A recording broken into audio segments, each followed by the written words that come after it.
저는 10년 넘게 한 교회를 다녔습니다. 매주 빠지지 않고 예배 드렸고 봉사했고 헌금했습니다. 그 교회가 제 영적 가정이라고 믿었거든요. 그런데 어느 날 목사님께 성경 해석에 대해 질문을 드렸습니다. 단순한 궁금증이었어요. 돌아온 대답은 이랬습니다. 그냥 내가 가르치는 대로 믿으면 돼요. 왜 자꾸 복잡하게 생각해요? 그때 뭔가 이상하다는 걸 처음 느꼈습니다. 성경을 더 깊이 알고 싶은 마음이 왜 문제가 되는 걸까요? 그래서 저는 성경을 직접 펼쳐보기 시작했습니다. 사도행전, 디모데전후서, 요한일서를 읽으면서 충격적인 사실을 발견했습니다. 하나님은 교회가 크고 성공적인 것을 기준으로 삼지 않으셨습니다. 성경은 오히려 겉으로는 번성하지만 속으로는 썩어가는 교회들을 강력하게 경고하고 있었습니다. 요한계시록에서 예수님께서 7교회에 보내신 편지를 보세요. 가장 혹독한 책망을 받은 교회들은 작고 가난한 교회가 아니었습니다. 오히려 스스로 부유하다고 자랑하던 교회들이었죠. 오늘 저는 당신의 교회를 점검해 볼 4가지 위험 신호를 알려드리겠습니다. 이 4가지 중 하나라도 해당된다면 진지하게 기도하고 결단을 내려야 할 때입니다. 그리고 마지막에는 건강한 교회의 특징도 함께 나눠드릴게요. 시작하기 전에 아멘 댓글 한번 남겨주시고 구독과 좋아요로 이 진리의 통로에 동참해주세요.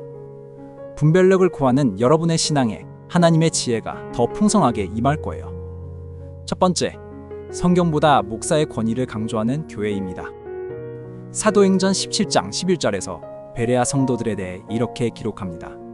그들은 데살로니가에 있는 사람들보다 더 너그러워서 간절한 마음으로 말씀을 받고 이것이 그러한가 하여 알마다 성경을 상고하니라.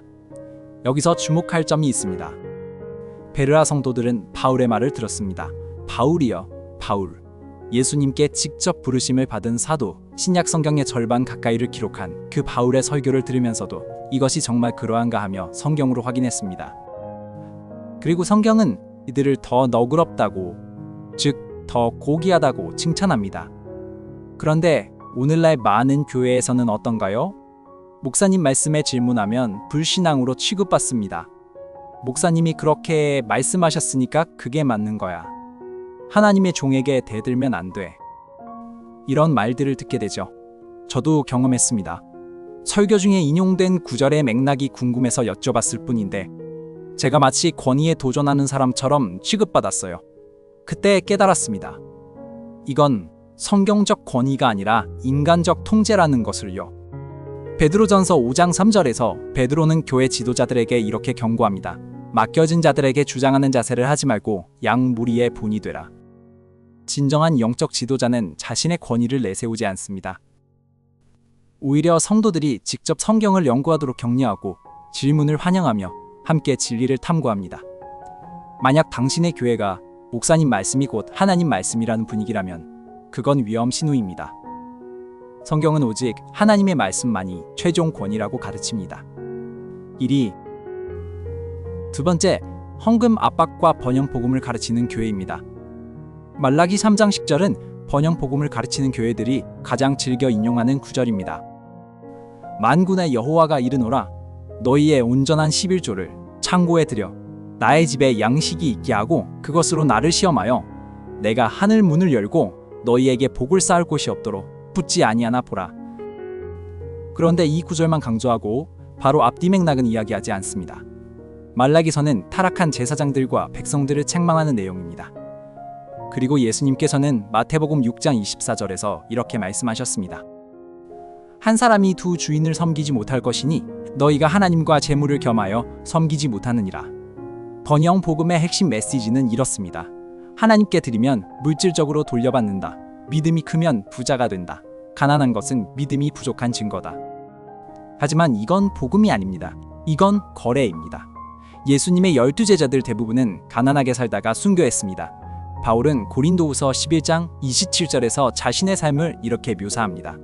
여러 번 굶고 목마르며 추위와 헐벗음을 당하였노라. 바울의 믿음이 부족해서요? 절대 아니죠. 더 심각한 건 헌금 압박입니다. 얼마 이상 내야 축복받는다. 특별헌금을 안 하면 저주받는다.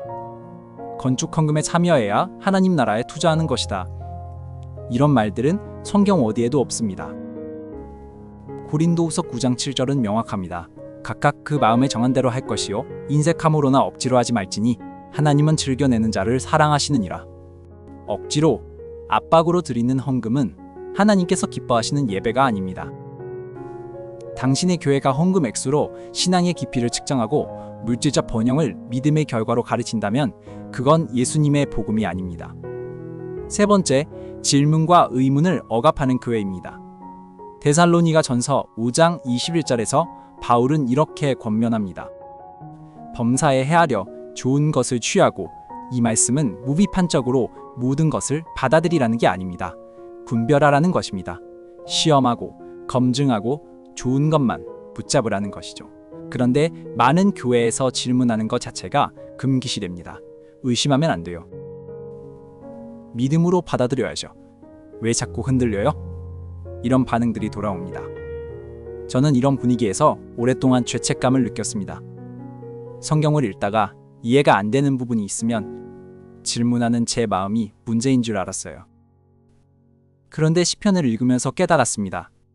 다윗도 하나님께 수없이 질문했습니다. 시편 44편 23절과 24절에서 다윗은 이렇게 부르짖습니다. 주여께서서 어찌하여 주무시나이까? 일어나소서. 우리를 영원히 버리지 마옵소서. 어찌하여 주의 얼굴을 숨기시고 우리의 고난과 압제를 잊으시나이까?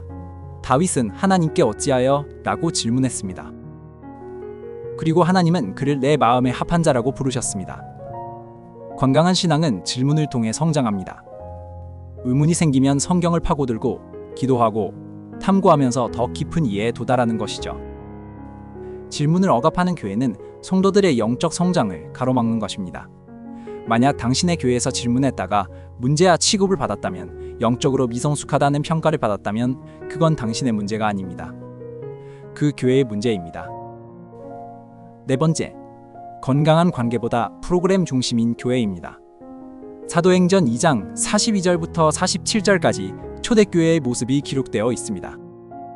그들이 사도의 가르침을 받아 서로 교제하고 떡을 떼며 오로지 기도하기를 힘쓰니라.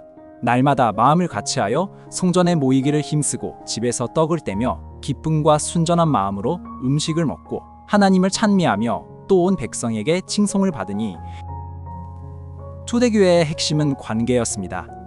함께 먹고 함께 기도하고 서로의 필요를 채워주고 진정한 공동체를 이루었습니다.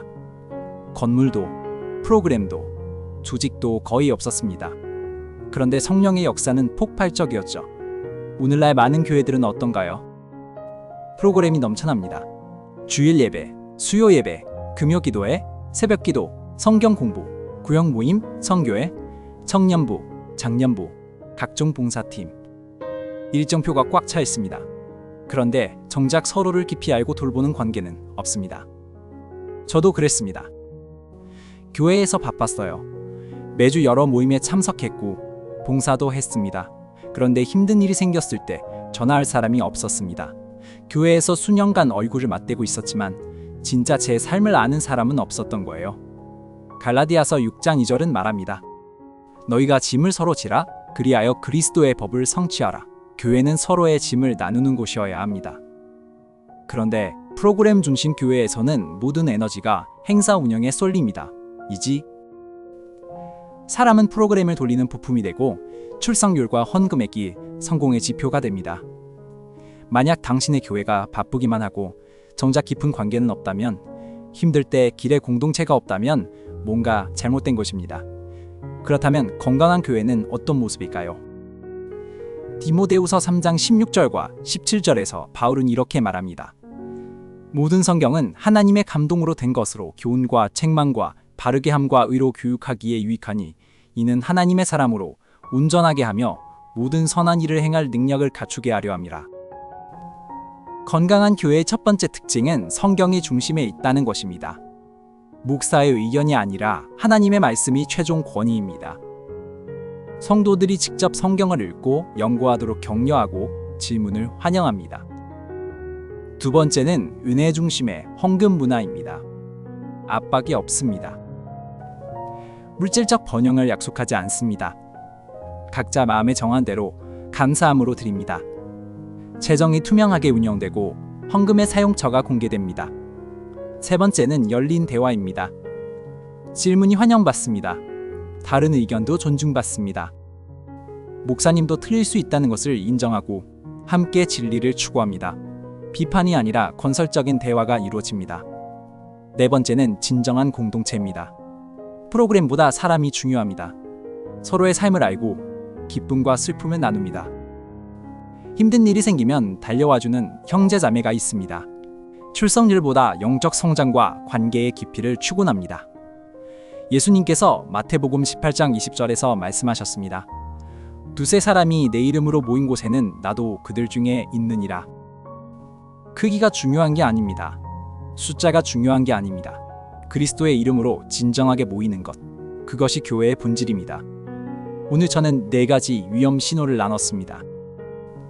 성경보다 목사의 권위를 강조하는 교회, 헌금 압박과 번영 복음을 가르치는 교회, 질문과 의문을 억압하는 교회, 건강한 관계보다 프로그램 중심인 교회. 이 영상을 만든 이유는 교회를 비난하려는 게 아닙니다. 교회는 그리스도의 몸이고 우리에게는 공동체가 필요합니다. 하지만 모든 교회가 건강한 것은 아닙니다. 그리고 건강하지 않은 교회에 머무르는 것은 당신의 영적 성장을 해칠 수 있습니다. 지금 당신의 교회를 돌아보세요. 예배 후에 영적으로 충만함을 느끼시나요? 아니면 공허함과 죄책감을 느끼시나요? 질문할 자유가 있나요? 진정으로 당신을 아는 형제자매가 있나요? 만약 오늘 나눈 내용이 당신의 상황과 맞닿아 있다면 기도하세요. 하나님께 분별력을 구하세요. 때로는 떠나는 것이 순종입니다. 하나님은 당신을 건강한 공동체로 인도하실 것입니다. 이 영상이 도움이 되셨다면 필요한 분께 공유해 주세요. 같은 고민을 하고 있는 분들이 많습니다. 댓글로 당신의 경험을 나눠주세요. 성경에 기반한 분별력으로 신앙을 세워가고 싶다면 구독 부탁드립니다. 건물이 교회가 아닙니다. 조직이 교회가 아닙니다. 그리스도 안에서 진리로 연결된 우리가 교회입니다. 하나님의 지혜와 평강이 여러분과 함께 하시길 빕니다.